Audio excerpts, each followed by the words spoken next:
ethics in comedy gets you nowhere. So anyway, all right, coming to the stage now. Put your hands together for Cooper REGO, everybody.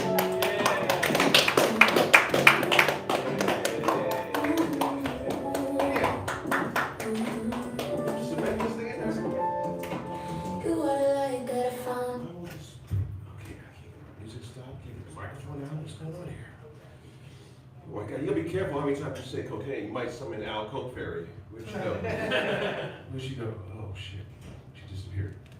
Yeah, you gotta be careful. If you say cocaine 3 times, an Al Felony will show up. He'll fucking appear.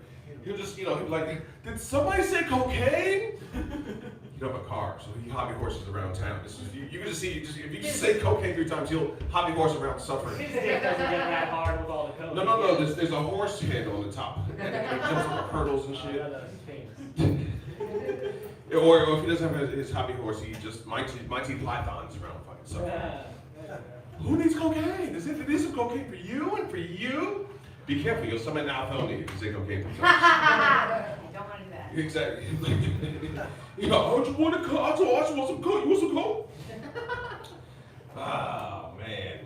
Yo, remember when Patrick Swayze died? Yeah. Man. Right. Yeah, I knew exactly when it happened. I was in art class, and I was making this pot, right? And all of a sudden, I felt these cold hands.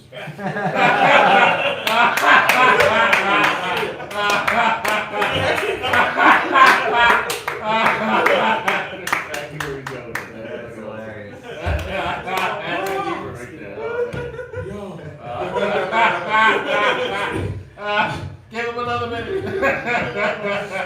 Speaking of Titanic, I took the Staten Island ferry last night. You ever take the ferry?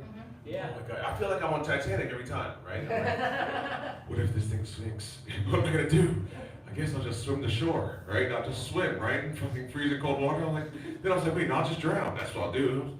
And then I did comedy in some bar around in Staten Island, and there was a picture on the wall of a Staten Island ferry next to an iceberg. I didn't make that up. That was real. I was like, what is going on? Wow. You talk about dirty restrooms. It looked like they took a jail cell and the jail bathrooms and just put them on the ferry. That's what it looked like. You better hope you never have to take a shit there. It's like, oh no. And you know, the thing about porta potties and the most disgusting things, those disgusting, restrooms, is like, you never want to take a shit there, right? You have to. And then you're glad that it's there. You're like, oh, this is disgusting, but I'm glad this porta potty's here. Oh God, I should have made that Taco Bell. Oh God. You know why the Asians are so healthy? Why? They eat McDonald's every morning before they leave. I'm not kidding. It looks like a cafeteria in there. They go eat McBrunch in there. That's what they do. They have McGridders. 4 tables. I'm serious, man. McDonald's. Who knew? Yo, I was on the way here. I was driving. I saw a deer across the road in Teaneck. Right? I was like, yo, why did that deer just cross the road in Teaneck? Why? He was probably looking for that chicken. He was like, I heard there's a chicken around here. I heard a chicken cross this road in Teaneck. I went to the library today to take some notes. I wrote 1 line and took a nap. I can't sit down. Once I sit down, it's a wrap. I fall asleep. I've been a personal trainer for 24 years now, right? But when I started training, I had already had 10 years of weightlifting experience by the time I started personal training. I started lifting at 13, right? I watched that movie Pumping Iron with Arnold. Yeah. Arnold, right? He was like, the greatest feeling you can have in the gym is the pump, right? You get the blood rush into your muscles, and it feels good. It feels fantastic. It feels like you're coming. It feels like you're coming. So I get the feeling of coming at home and coming in the gym, and I was like, I want to feel like that. I want to feel like coming all the time. Oh, yes. Oh, yes. Oh, yes. So I started working out at 13. I had my first client when I was 14, right? And it was this fat kid. And he had big titties for a fat, for an 8th grader, really big titties. He's like, come here, text me, I lift weights. I was like, all right, man. So I go to his house and I make him, do the incline press. And he's like, I was like, breathe, but not in my face, please. God, is this what this is like? Oh. So when I did make it, this wasn't the plan. This wasn't the dream. My dream was to go to the NFL, right? So like when that didn't happen, when I realized, oh shoot, I'm actually not gonna go to the league after all of this time, all these years.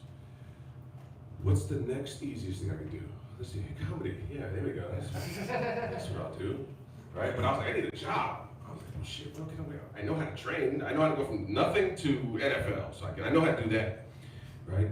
And so my first training job, I had a really old guy, right? And I didn't know how to train old guys. I've been training people for the NFL. So I'm like, come on, man, 20 more. He's like, I can't, Shuddy. I'm like, come on, man, you can do it. You want to go to the league? Nah, I can't. I'm going to die, Shuddy. Please, Shuddy, stop. You're trying to kill me, Shuddy. Shuddy just comes out of your mouth when you start getting older. Shuddy. I'm 47 now, so I say Shuddy all the time. I used to be like, yo, what up, son? I'm like, what up, Shuddy? Yeah, so back to the Titanic. I was on the ferry last night. I was standing at the front of the Titanic, and I was like, oh. Patrick Swayze was right behind me. He's like, oh, like holding me like Leonardo DiCaprio. Going to stand out. That's back to New York. Oh. Oh man. Oh, you know what? When I was working at this gym one time, someone sent me to the back of the locker room they heard some gay activity going on back there. They wanted me to go back there and stop the gay activity. And I said, what? You want me to go? What am I gonna do? Hey, what's going on back here? Hey, stop that! Stop the gate! Hey, you stop it! Hey, get off me! Stop that! What am I, the gay police? Hey! Stop! Oh man. All right.